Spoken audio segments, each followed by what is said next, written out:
حضرت ابوبکر صدیق امیر المومنین ہے، پیاس لگی تو پانی مانگا،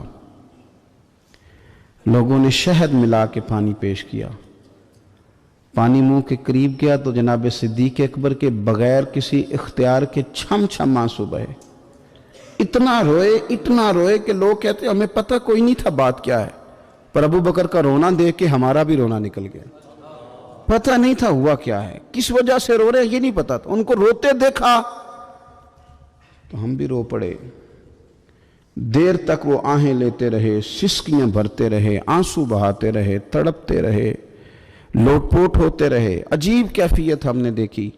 بڑی دیر کے بعد وہ سنبھلے، عرض کی امیر المومنین ہمیں بھی بتلائیے، اتنے آنسو۔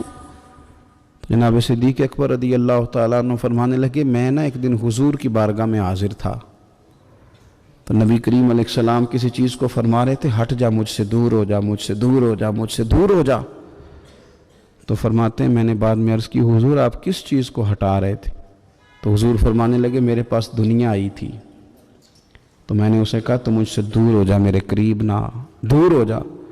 تو حضور فرماتے ہیں وہ مجھ سے چلی گئی، پر جاتی دفعہ کہہ گئی ہے کہ حضور آپ نے تو مجھے اپنے سے دور کر دیا، پر آپ کے بعد والے مجھ سے بچ نہیں سکیں گے، وہ مجھے قبول کر لیں گے، وہ مجھے بڑی بڑی سیف الماریوں میں جگہ دیں گے، وہ تجوریوں میں بھر لیں گے، وہ مجھے رکھ لیں گے، پسند کر لیں گے۔ حضور نے فرمایا تو ہٹ جا۔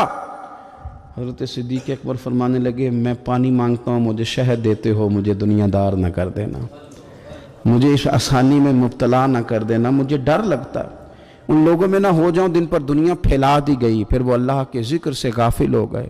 بھائی کتنے دکھ کی بات ہے کہ کچھ لوگوں نے پچھلے رمضان شریف کو قرآن مجید کھولا تھا اور اگلا رمضان آ گیا ہے، ابھی تک لوگوں نے قرآن شریف دوبارہ نہیں کھولا۔ یعنی ایک مہینے میں بھی ایک قرآن شریف ہم ختم نہیں کر پاتے۔ کیا ہم روز فون نہیں سنتے؟ کیا ہمارے پاس جو SMS آتے ہیں ان کے جواب نہیں دیتے؟ کیا ہم اپنی مرضی سے اپنی طبیعت کے مطابق نیند پوری نہیں کرتے؟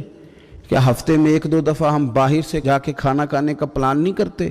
سارے کام ہم کر رہے ہیں، ٹائم نکل رہا ہے، دوستوں کے ساتھ ملاقاتیں ہو رہی ہیں، خوش گپیاں جاری ہیں، تو کیا وجہ ہے قرآن پاک ہمارا مہینے میں 1 دفعہ ختم کیوں نہیں ہوتا؟ درود پاک کی مجالس ہم قائم کیوں نہیں کرتے؟ ہم کیوں نہیں اپنے آپ کو تھوڑا سا وقت دیتے؟ کیوں نہیں ہم اپنی روحانی زندگی کو آباد کرنے کے لیے تھوڑا سا آگے بڑھتے؟